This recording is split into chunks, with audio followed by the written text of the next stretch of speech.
Assalamualaikum warahmatullahi wabarakatuh. Alhamdulillahi rabbil alamin. Nahmaduhu wa nasta'inuhu wa nastaghfiruh wa na'udzu billahi min sururi anfusina wa min sayyiati a'malina. May yahdihillahu fala mudilla lahu wa may yudlilhu fala hadiya lahu. Asyhadu an la ilaha illallah wahdahu la syarika lahu wa asyhadu anna Muhammadan abduhu wa rasuluh. Allahumma salli wa sallim wa barik ala Muhammad wa ala alihi wa ala ashabihi ajma'in. Amma ba'd. Qala Allah ta'ala fil kitabihil karim. A'udzu billahi minasy syaithanir rajim. Ya ayuhan nasu taqu rabbakum alladzi khalaqakum min nafsin wahidatin wa khalaqa minha zawjaha wa bassa minhuma rijalan katsira wa nisaa wattaqullaha alladzi tasaaluna bihi wal arham innallaha kana 'alaikum raqiban. Jemaah marhab rahimakumullah, marilah kita senantiasa memanjatkan syukur kita kepada Allah Tabarak wa Ta'ala atas segala nikmat dan karunia-Nya yang mana sudah diberikan kepada kita semuanya sebagai hamba-hamba Allah yang beriman. Kita diberi bermacam-macam kenikmatan oleh Allah Tabarak wa Ta'ala. Kita diberi petunjuk oleh Allah untuk bisa menjalani kehidupan ini dengan cara-cara yang lebih baik. Allah menurunkan Al-Quran ini sebagai pedoman hidup kita di dalam segala macam aspek kehidupan. Kita dituntun oleh Allah untuk menjalaninya dengan ketentuan yang ada. Akan tapi itu semuanya sudah barang tentu pilihan bagi kita semuanya. Kita boleh mengikuti Al-Quran dan As-Sunnah, dan kita juga diberi kebebasan oleh Allah untuk tidak memilihnya dengan resiko yang sudah dijelaskan oleh Allah Tabaraka wa Ta'ala. Segala sesuatu yang mendekatkan diri kepada Allah, yang membuat seseorang itu bisa masuk surga dan dijauhkan dari neraka, sudah dijelaskan oleh Allah Tabaraka wa Ta'ala. Sehingga apabila kita nanti selamat, itu adalah pilihan kita sewaktu kita hidup di dunia. Begitu juga ketika kita harus misalnya mendapatkan azab dari Allah, itu semuanya bukan karena Allah zalim kepada kita, akan tapi kita yang zalim kepada diri kita sendiri. Jemaah rahimakumullah, bahwasanya puncak dari pengamalan Islam kita bukanlah pada seberapa jauh kita menjalankan ibadah-ibadah, seberapa rutin, seberapa kuat daripada ibadah kita, akan tetapi seberapa besar pengamalan ilmu yang kita miliki di dalam kehidupan kita sehari-hari. Puncak daripada agama Islam kita haruslah pada tingkatan akhlak yang mulia, akhlak yang mencerminkan kita seorang muslim, kita seorang mukmin. Ini harus kita tanamkan dalam diri kita. Jangan sampai kita beragama Islam, beribadah kepada Allah, akan tetapi kita tidak bisa menjaga akhlak kita, karena ini akan sangat berpengaruh kepada kualitas daripada ibadah kita. Kalau kita beribadah tanpa dibarengi akhlak yang mulia, ibadah kita tidak, seolah-olah tidak mempunyai ruh, ya tidak membekas dalam diri kita. Dan agama Islam, Al-Quran dan sunnah-sunnah sahihah sudah menjelaskan sebenarnya bagaimana kita harus mempraktekkan akhlak-akhlak yang mulia di dalam kehidupan sehari-hari. Kita akan lanjutkan kajian kita pada judul yang lalu apa? Amalan yang ringan bisa menjadi berat di sisi Allah karena ikhlas, ini diantaranya.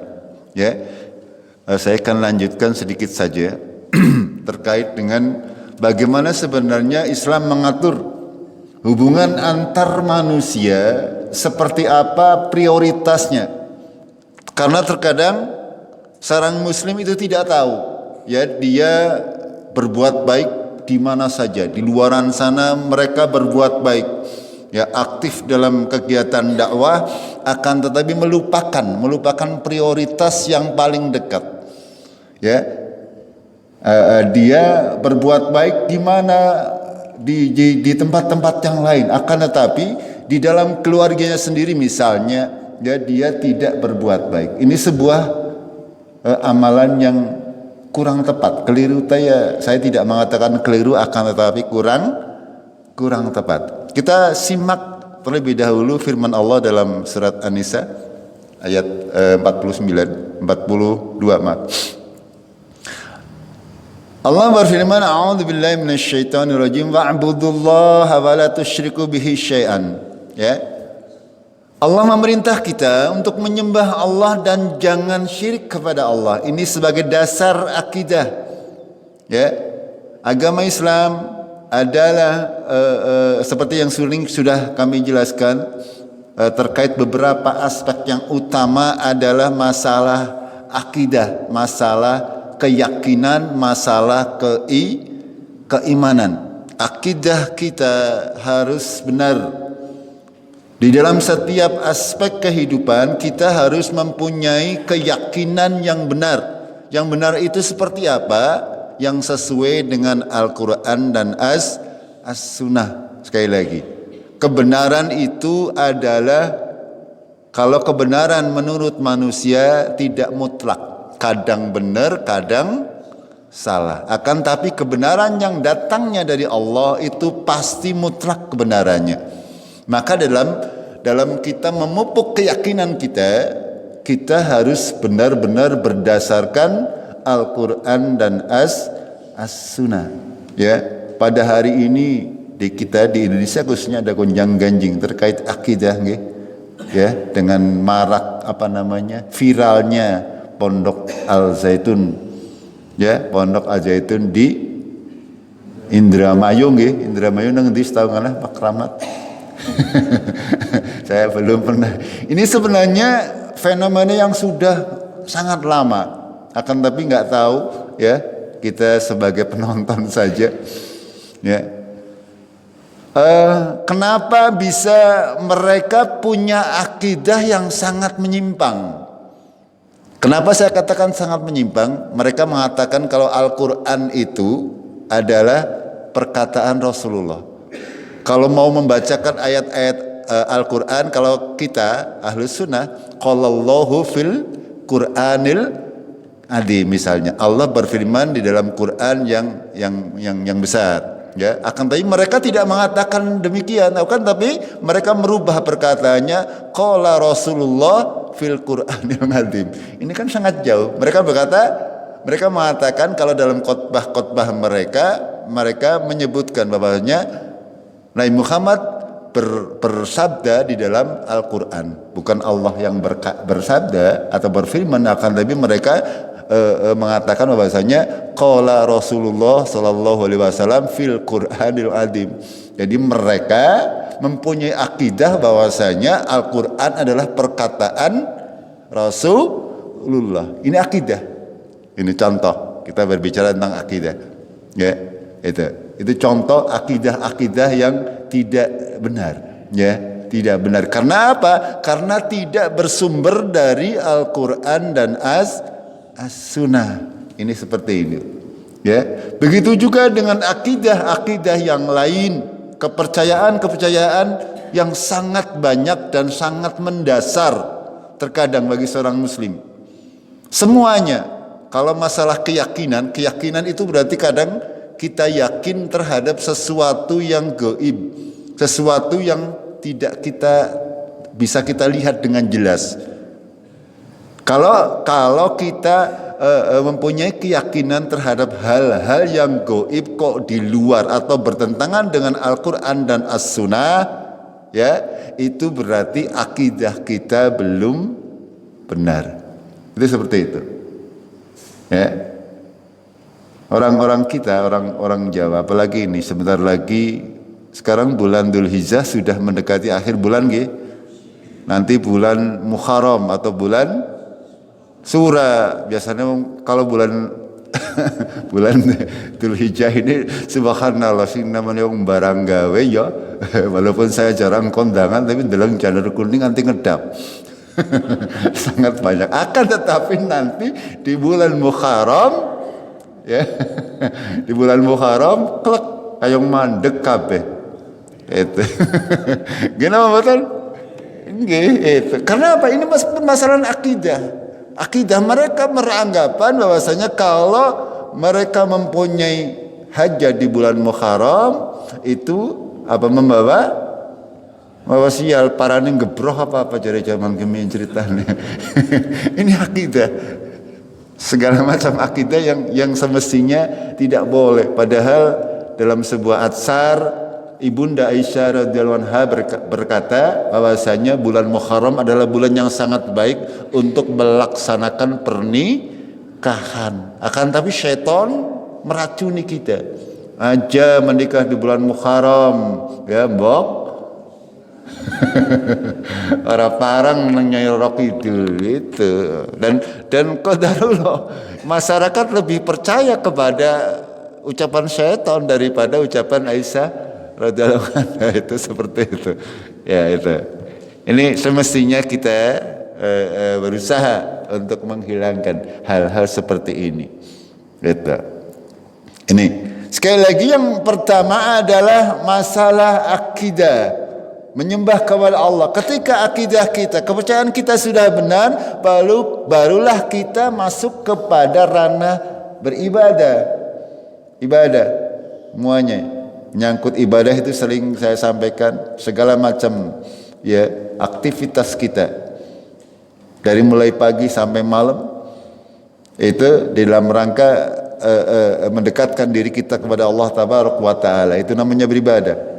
Ya, di dalam setiap ibadah, setiap langkah kita itu bisa kita namakan ibadah. Itu. Dengan dasar keyakinan, keimanan yang benar, kita beribadah kepada Allah Tabaraka wa Ta'ala.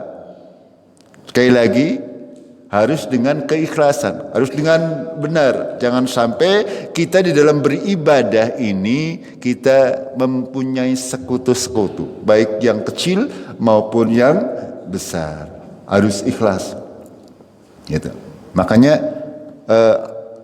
di dalam Al-Quran panjenengan perhatikan, pasti kalimatnya wala tusyriku bihi syai'an. Sedikit pun jangan pernah menyekutukan Allah dalam niat beribadah kita. Hanya dengan niat salat harus ikhlas, niat puasa harus ikhlas, niat korban harus ikhlas, niat haji juga harus ikhlas aja. Yang kayak lagi viral, ada lagi ya, aneh-aneh saja orang Indonesia itu. Pulang haji nganggo emas 180 gram. Bayangkan ibu-ibu. Ya, pulang lagi haji, dia pamer emas 180 gram. Subhanallah. Apa orang abot gitu? Ibu-ibu apa orang abot? Orang ya. Itu. Ini apa maknanya? Apa maksudnya? Gitu. Padahal dia sudah baru saja pulang dari ibadah haji. Semestinya semakin tawadhu, semakin merendahkan diri, semakin ikhlas beribadah kepada Allah Tabaraka wa Ta'ala. Ini penting untuk kita pahami bersama-sama. Itu. Lalu berikutnya adalah ketika ibadahnya sudah benar, lalu kita masuk ke dalam bagian muamalah, ya. Muamalah itu adalah interaksi kita, ya. Interaksi kita dengan apa-apa yang ada di sekeliling kita. Allah sudah menggariskan kepada kita semuanya, urut-urutannya jelas. Ketika kita menyembah Allah, ya, siapa yang harus kita perlakukan di dalam bermuamalah dengan baik itu bukan kadang kita ini ya membela orang-orang yang jauh yang tidak kita ketahui, bahkan tidak kenal, ya, sampai harus bertengkar atau ora takon-takonan karo tanggane. Ini yang terjadi. Ya. Ini lucu ya. Orang Islam kalau berbuat seperti ini lucu.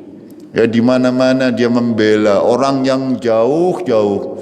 Jenenge tok padahal ngerti nih. Dibela mati-matian, sementara tanggane malah musuhi. Penting kita perhatikan ayat ini, ya. Allah memberikan gambaran atau garis besar. Yang pertama yang harus kita perbuat baik, ya, wabil walidaini ihsanan. Ya. Ini.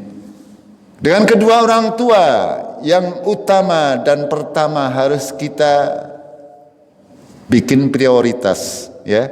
Antara orang tua dan istri atau suami itu kedudukannya tetap lebih besar orang tua. Akan tetapi dalam agama Islam ini ada hal-hal yang sudah diatur sedemikian rupa. Semuanya harus memahami kedudukannya masing-masing.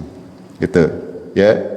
Sebatas mana kita memperlakukan orang tua kita, sebatas mana kita memperlakukan suami atau istri kita, itu semuanya ada aturannya, ya. Karena namanya orang tua, Allah menyandingkan keduanya, mengangkat derajat kedua orang tua kita, ya, bersama-samaan dengan perintah wa'budullah wa la tusyriku bihi syai'an. Dalam banyak ayat Allah mendahulukan kita untuk berbuat baik kepada orang tua. Jangan sampai kita ini, ya, dengan tetangga baik, dengan teman-teman baik, karo wong tuane tidak boleh. Ini namanya kebalik. Gimana betul? Jangan sampai seperti itu. Urutannya harus tahu. Kaum muslimin itu harus tahu. Ya, buat apa berbuat baik kepada orang lain kalau dengan orang tua sendiri tidak bisa berbuat baik? Salah besar. Sekali lagi. Ya, kita ya yang tentu sudah barang tentu sesuai dengan kesanggupan kita masing-masing. Gitu. Kita tidak dibebani kecuali oleh sesuai dengan kemampuan kita. Yang berikutnya adalah wabidzil kurba. Ini juga harus diperhatikan, ya. Dzil kurba artinya orang-orang yang mempunyai kekerabatan lebih diutamakan. Kekerabatan berarti yang pertama sekali adalah apa? Saudara kandung, saudara tiri, sepupu, bareng putu. Kalau sudah punya dua keluarga berarti nanti besan dan sebagainya. Namanya kerabatan seperti itu. Okay? Itu semuanya harus diperhatikan. Jangan sampai panjenengan baik dengan tetangga yang tidak ada kerabat, dengan kerabat sendiri malah orang takon-takonan gara-gara apa biasanya? Gara-gara patok sekilan kakak ngadi bisa kadang orang takon-takonan. Nah itu ini, ya. Padahal agama kita, Al-Quran sudah menjelaskan demikian, ya. Ba'ulil arhami ba'duhum awliya'u ba'din, ya. Orang-orang yang mempunyai hubungan rahim itu lebih berhak atas segalanya. Makanya dalam mengaplikasikan beribadah, contoh kurban, ya, kurban kemarin. Yang pertama diutamakan orang tua, kaum kerabat. Makanya yang punya kurban, perhatikan, yang diutamakan pertama adalah orang tua dan kerabat. Itu. Baru yang lain-lainnya. Itu seperti itu. Makanya sangat aneh kalau ada orang beribadah kurban di lingkungan sini kok korbannya di tempat lain. Itu aneh bagi saya. Berarti tidak pernah memperhatikan urut-urutan prioritas dalam beribadah. Kita boleh memberikan kepada orang-orang yang jauh boleh. Angger tetangga sebelah kanan kiri sudah diberikan. Kalau terjadi seperti itu nanti timbulnya fitnah kae jereta korban ratau melebar acan. Gini betul? Iya, walaupun beribadah dia mendapat pahala tapi tidak tepat. Sasarannya tidak tepat. Tujuan ibadah dalam agama Islam itu di samping beribadah kepada Allah, kita juga menjalin kekerabatan dengan sesama manusia. Itu. Ya, kita lanjutkan dulu biar biar lebih jelas. Wal yatama wal masakin. Ini setelah kerabat sudah diutamakan, ya berarti berikutnya adalah anak yatim dan orang-orang miskin. Ini urut-urutannya. Kita berbuat baik, ya. Kita menyatroni anak yatim, kita menyantuni orang miskin. Tapi sedulur dewek orang di rumah. Misalnya ada seperti itu. Salah namanya? Salah. Ya, urut-urutannya tidak benar, tidak pas. Itu. Agama Islam sangat menjaga hubungan kekerabatan, hubungan arham, ya. Makanya ada hadis yang sangat mulia, barang siapa menyambung silaturahim ya akan menambah ya keberkahan ilmunya. Ya. Silaturahim itu menyambung silaturahmi, menyambung keluarga ya, bukan ya yang bukan keluarga digaduk-gaduk kenakan pada kumpul, bukan. Paham nggih? Yang namanya silaturahim artinya adalah menyambung ikatan rahim. Rahim itu berarti saudara kandung dan kekerabatan itu. Tidak seperti pengertian kita, ya. Anak muda lanang rawaton kumpul jadi ramai silaturahim. Itu bermaksiat itu namanya, bukan silaturahim. Kalau bahkan mahromnya kumpul-kumpul ya terjadi percampuran itu bukan silaturahim namanya. Itu namanya ikhtilat, bercampur baur. Ini yang harus kita pahami. Walaupun kadang terjadi salah kaprah di masyarakat. Yang penting kumpul-kumpul ya silaturahim. Arab pidato kalau mau jadi caleg jeneng apa? Kampanye bae mau ini ini lucu kan? Ya namanya silaturahim itu silakan menyambung, rahim itu rahimnya ibu. Ya menyambung hubungan kekerabatan. Artinya saudara-saudara yang sempat terputus digandeng-gandengkan. Itu seperti itu. Itu barulah kita merambah kepada orang-orang yang lain. Yang berikutnya apa? Wajari dil kurba wal jari dil junub. Ini kalau kerabat sudah, saudara sudah, yatim sudah, miskin sudah, barulah jaridil kurba wa jaridil junub. Apa itu jaridil kurba? Tetangga yang dekat dan tetangga yang jauh. Gampang, Bob. Agama Islam ini sangat mulia. Ya. Makanya kalau kita melihat ya banyak orang yang salah mengaplikasikan. Karena kelemahan umat Islam adalah tidak mau mempelajari Al-Quran. Itu. Sehingga harus kita pahami. Kita kadang di luaran sana berbuat baik, aktif di mana-mana. Akan tetapi jaridil kurba berarti tingkatan apa? RT RW ya, Pak. RT lah, jaridil kurba. Karena menurut patokan Rasulullah yang namanya tetangga dekat itu kurang 40 rumah ya sekelilingnya. Berarti saya RT. Ya kira saya RT lah kira-kira ya, kita bikin permudah saja. 40 rumah itu berarti jaridil kurba.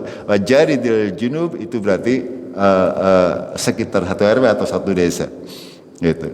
Ini urut-urutannya ya. Jangan sampai kita ya bersodako, berinfak, maringana-ngana sementara ada tetangga kita yang membutuhkan infak.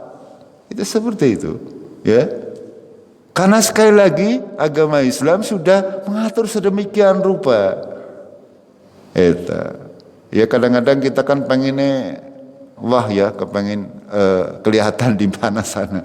Akan tetapi tidak mengetahui, tidak sadar bahwa nanti angger membutuhkan pertolongan yang paling pertama diundang ya tangga nih, gimana betul? Itu. Iya. Apalagi nggak harus mati nggih. Sing ado mah boro-boro peduli. Itu. Yang utama yang dekat-dekat. Ini penting untuk kita pahami. Ya, untuk kita pahami. Agar supaya kita benar di dalam mengaplikasikan bagaimana kita bermuamalah. Lalu berikutnya adalah wasahibi bil jambi. Ya, itu adalah teman sejawat, teman seprofesi, teman ya teman-teman dalam bermuamalah. Hanya dengan itu ya, ketika kita berbisnis atau bermuamalah sehari-hari. Kalau saya misalnya lingkungan kantor, ya harus berbaik-baik, itu urutannya. Yang berbisnis juga harus senantiasa menjaga silaturahmi, hubungan baik dengan teman-teman bisnisnya. Itu yang bakul bata ya seperti itu. Ya harus bersilaturahmi, berbuat baik dengan orang-orang yang berinteraksi di situ. Ini subhanallah, ya, kalau kita perhatikan agama Islam mengatur sedemikian rupa. Agar supaya apa? Agar supaya kita mudah di dalam menjalankan Islam kita. Lalu berikutnya wabnis sabil, ya orang-orang dalam perjalanan, wama malakat aimanukum, ya, dan juga budak-budak yang kamu miliki atau pembantu-pembantu yang kamu miliki. Ini semuanya subhanallah Allah sudah mengatur sedemikian rupa. Innallaha la yuhibbu man kana mukhtalan fakhuran. Ya. Sesungguhnya Allah tidak menyukai, sangat tidak menyukai orang-orang yang sombong dan membanggakan diri. Itu sombong dan banyak berbuat dosa. Itu.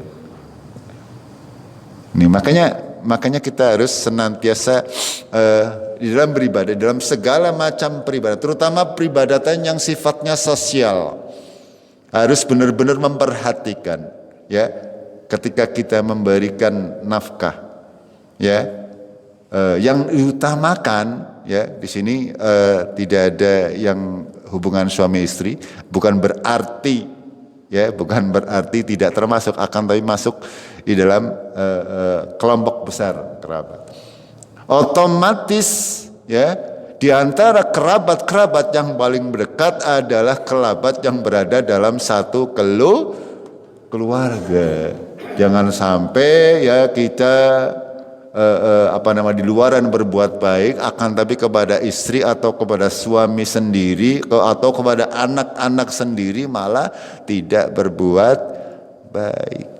Ini monggo, ini kita aplikasikan dalam kehidupan kita sehari-hari, ya, karena ini semuanya akan membawa ketenangan di dalam kehidupan kita, ya. Jamaah rahimakumullah. Ya, bahwasanya Rasulullah juga sudah menyampaikan kepada kita dalam sebuah hadis dari Abu Darda. Rasulullah bersabda yang kurang lebih artinya, tidak ada suatu amalan yang jika diletakkan dalam timbangan lebih berat daripada akhlak yang mulia. Sesungguhnya orang yang berakhlak mulia bisa menggapai derajat orang yang rajin puasa dan rajin sholat. Apa maksudnya? Orang yang rajin, puasanya rajin, sholatnya rajin, tahajudnya rajin, tetapi akhlaknya buruk, itu mending, ya, kata Rasulullah, ini bukan kata saya, sholatnya biasa saja tapi akhlaknya baik. Gitu. Walaupun panjenengan sholatnya rajin, ya, ibadahnya rajin, tapi akhlaknya buruk kepada suami kepada istri, istri kepada suami, atau anak kepada orang tua, atau orang tua kepada anak, akhlaknya buruk, itu sangat-sangat dibenci. Ya, kata Rasulullah, sering saya sampaikan, orang tersebut nanti akan tetap dihisab di neraka terlebih dahulu. Itu. Karena memang cerminan daripada puasa dan sholat kita, haji kita adalah kepada akhlak kita. Itu. Dalam bermuamalah kehidupan sehari-hari, ya, kita sering sampaikan bahwasanya sebagian besar waktu kita habiskan di dalam rumah. Ya, berikutnya mungkin di tempat pekerjaan. Ya, lalu berikutnya lagi di lingkungan. Makanya gunakan, ya, di keluarga kita gunakan untuk beribadah kepada Allah Tabaraka wa Ta'ala di dalam setiap langkah kita, ucapan kita, ya, setiap hari usahakan, ya, kita memperoleh pahala sebanyak-banyaknya. Yang masih punya orang tua, bagaimana caranya, ya, walaupun dengan apapun caranya. Yang masih punya anak, ya, apapun gunakan untuk memperoleh pahala. Yang mungkin hanya dengan menegur, ketika anak, ya, misalnya makan dengan tangan kiri, hanya dengan tegur, jangan makan dengan tangan kiri, itu tidak sesuai dengan sunnah Rasulullah, itu berpahala. Gitu. Panjenengan membangunkan untuk sholat misalnya, atau saling membangunkan, itu semuanya adalah bentuk-bentuk ibadah setiap hari yang bisa kita laksanakan. Itu. Jemaah rahimakumullah, Allah Tabaraka wa Ta'ala berfirman, a'udzubillahi minasyaitonir rajim, ya ayyuhalladzina amanu qu anfusakum wa ahlikum naron. Ini, kalau tadi kita berbicara terkait secara umum, sekarang lebih spesifik dalam kehidupan berumah tangga. Kalau sudah mengedepankan, ya, agar supaya kita senantiasa menjadikan keluarga kita sakinah, mawaddah, warahmah. Jangan hanya perkataan yang tidak ada artinya. Nggih, sakinah artinya apa? Kadang-kadang panjenengan orang-orang ngomong sakinah, mawaddah, warahmah, amin, padahal ngerti artinya be. Sakinah itu tenang, nggih. Mawaddah ke cinta, ya, rahmah itu kasih sayang. Jadi diantara tujuan orang berkeluarga adalah agar tenang, saling membina cinta dan kasih sayang antara seluruh anggota keluarga, antara suami istri, istri suami, anak kepada ayah, kepada ibu, ibu kepada anak, seperti itu, ya. Agar bisa tenang, agar bisa sakinah, mawaddah dan warahmah, rumah tangga itu harus dibangun di atas agama. Itu kuncinya. Karena kalau petunjuk-petunjuk yang lain itu sifatnya hanya sementara. Ya, ketone bahagia akan tapi sementara. Padahal seorang muslim, ya, kita berumah tangga, bermuamalah, bermasyarakat, kita mengharapkan adalah fid dunya wal akhirah. Kita berumah tangga, ya, menjadi suami istri di dunia, insyaallah kalau sama-sama beriman, kita juga akan menjadi suami istri di surga. Kalau kita bertetangga baik di dunia, insyaallah juga kita akan bertetangga di surga, insyaallah. Itu jangan sampai kita berteman, ya, di dunia, besok nang akhirat ewang-ewangan. Itu siji nang surga, siji neraka, jangan sampai. Kita mengharapkan seperti itu. Kita semuanya berusaha watawasau bil haq, watawasau bis sabar, saling mengingatkan. Itu. Ketika kita melihat teman kita, saudara kita ada yang terperosok, janganlah diperosokkan sekalian, jangan. Akan tapi kita tolong ya agar supaya bangkit untuk kembali kepada Al-Quran dan Sunnah. Gitu. Sekali lagi, agar rumah tangga kita mencapai tujuan yang benar, itu harus berlandaskan agama. Allah berfirman, hai orang-orang yang beriman, ku anfusakum wa ahlikum naron. Apa lagi? Artinya apa? Peliharalah dirimu dan keluargamu dari neraka. Itu segala macam hal yang bisa menjauhkan seseorang dari neraka sudah dijelaskan oleh Allah dan Rasulnya, dan insya Allah sebagian besar sudah kami sampaikan ilmunya. Nggih? Insya Allah nggih?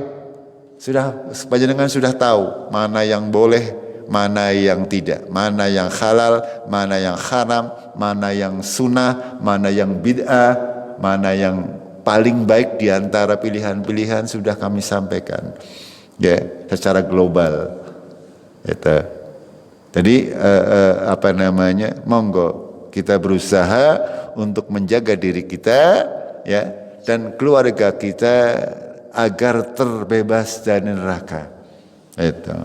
Ini dasarnya. Jamaah rahimakumullah, seorang ulama menafsirkan ayat di atas sebagai berikut: menjadi kewajiban seorang muslim untuk mengajari keluarganya termasuk kerabat sampai pada hamba saya laki-laki atau perempuannya, ajarkanlah mereka perkara wajib yang Allah perintahkan dan larangan yang Allah larang. Paham gak? Ini jangan hanya buat apalan.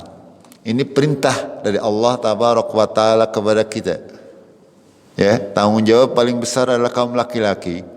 Ketika ada pelanggaran agama di rumahnya, yang paling berdosa adalah bapaknya. Gimana betul? Itu. Apapun pelanggarannya. Ya, kedua baru istrinya. Itu. Yang paling apapun yang terjadi, ya, ketika ada hukum-hukum Allah kok dilanggar di dalam kehidupan di dalam rumah, itu yang paling berdosa adalah bapane. Kedua tembe boke. Bapane ya karo boke nggih. Itu seperti itu. Makanya berat ya kita sebagai kaum laki-laki ya, tanggung jawabnya luar biasa berat. Itu ya. Kalau kita tidak berusaha dengan sungguh-sungguh, ya kita akan banyak menanggung dosa.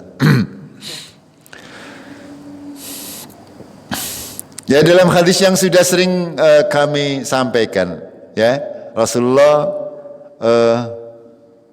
memerintahkan, muru awladikum bis salah wa hum abna'u sab' sinin, ya, wadribuhum 'alaiha wa hum abna'u 10 sinin.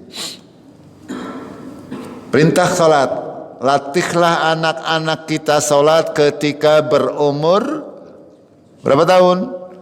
7 tahun, ketika masuk SD. Masuk SD, sudah mulai masuk SD bawa ke musola boleh. Ya, kalau yang kecil-kecil kalau sekali-kali enggak apa-apa, akan tapi jangan setiap saat. Karena apa?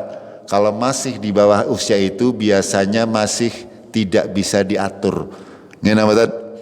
Ya, panjenengan pengen mengajari anak akan tapi justru mengganggu jamaah yang lain. Ngenamatan? Itu kita tidak boleh ya mengedepankan mencari pahala pribadi dengan mengorbankan orang banyak.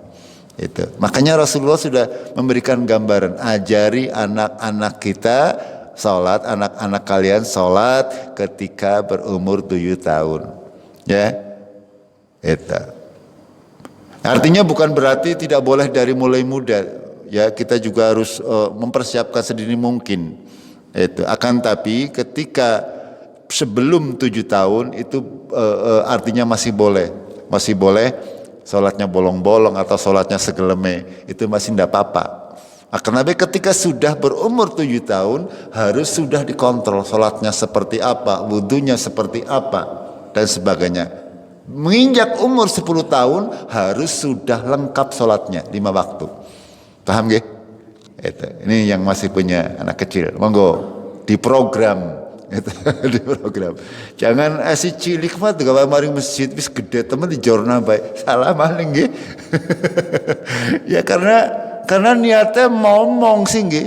Biungnya kon kadang-kadang anak kita nangis, si cilik ya, ramane maring masjid kepengin maring masjid padahal belum waktunya.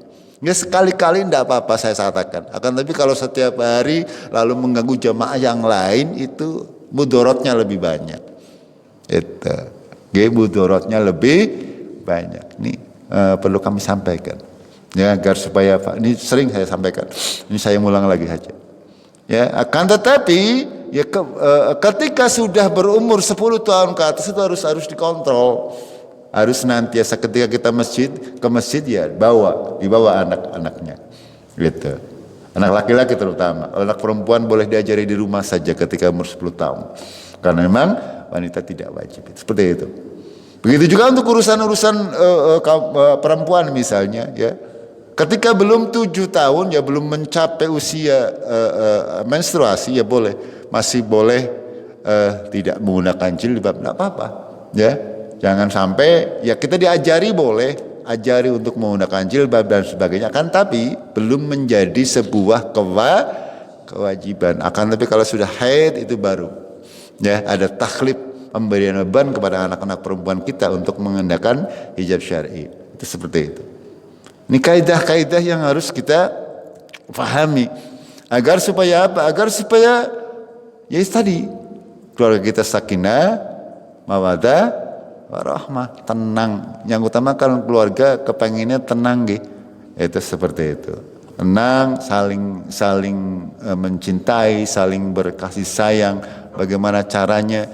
Ya dengan ketentuan Allah dan Rasulnya. Kalau masing-masing memahami, insya Allah.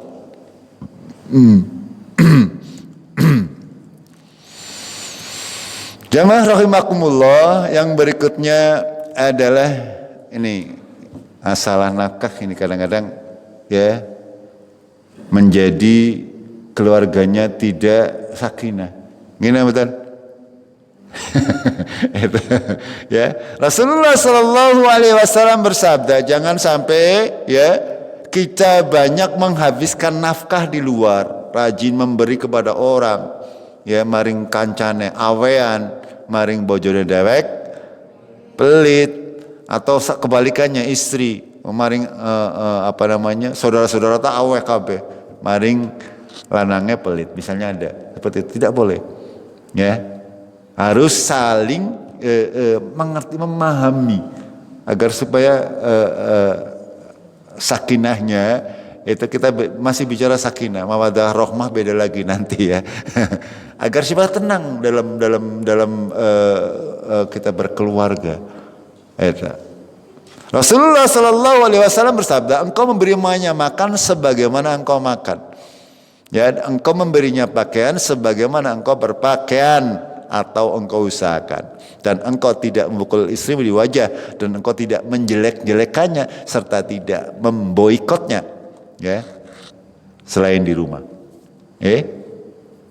Nih kaum bapak diperhatikan ya, kebalikannya kaum ibu juga seperti itu ya. Ini karena ini masalah nafkah harus senantiasa diperhatikan.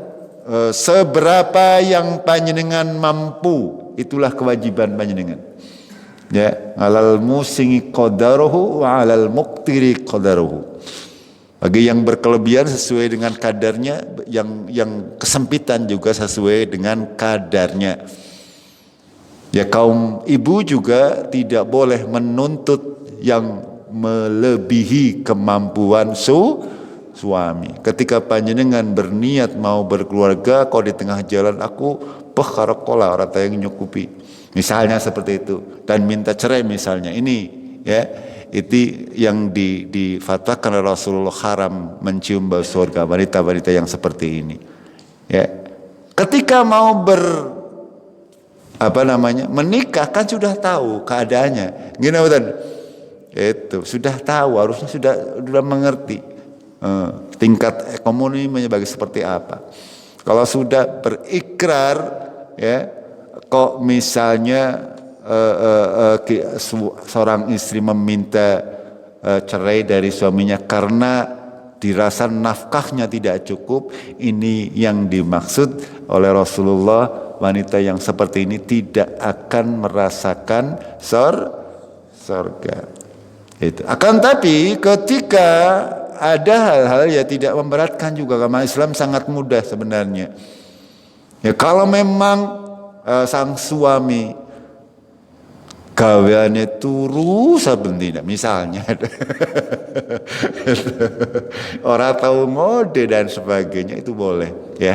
Kaum ibu, kaum istri boleh, ya, meminta, dan itu tidak termasuk, ya, ancaman Rasulullah Shallallahu Alaihi Wasallam. Dalam syariat ini semuanya diatur sedemikian rupa. Makanya para suami juga tidak boleh sembarangan, ya, memperlakukan istri. Istri juga demikian. Semuanya ada tugas dan fungsinya masing-masing. Agar supaya selaras semuanya harus paham, ya. Agar supaya selaras semuanya harus paham. Ada sebuah hadis yang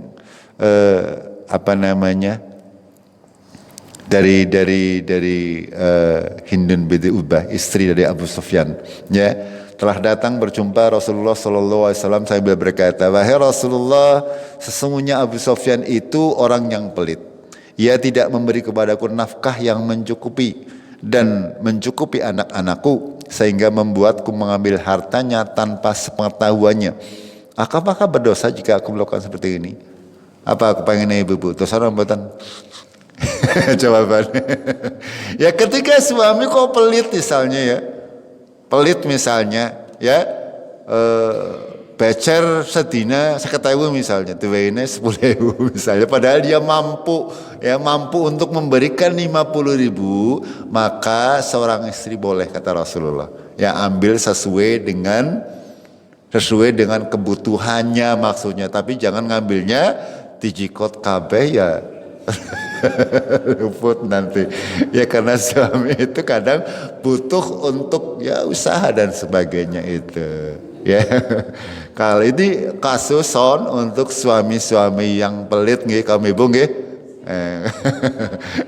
Kalau mudah-mudahan tidak ada yang pelit, semuanya lota, ya, sekali lagi sesuai dengan kemampuan. Kalau mampunya, ya, 10.000 berarti kan madang karo ya, Pak, ya, seperti itu. Ya, tuh 10.000 ngebaca tuli apa hari gini misalnya. Itu, ya.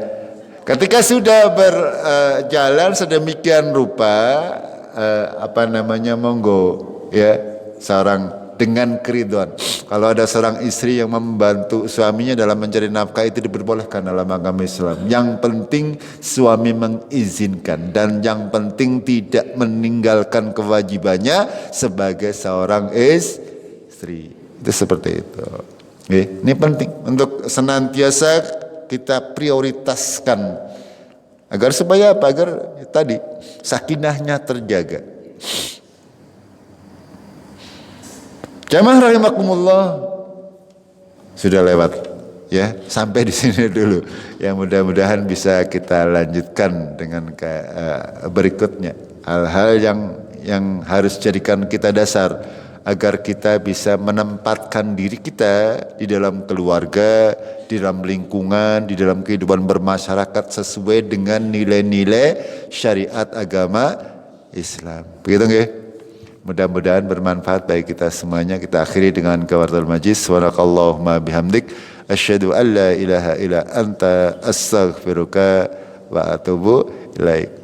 Assalamualaikum warahmatullahi wabarakatuh.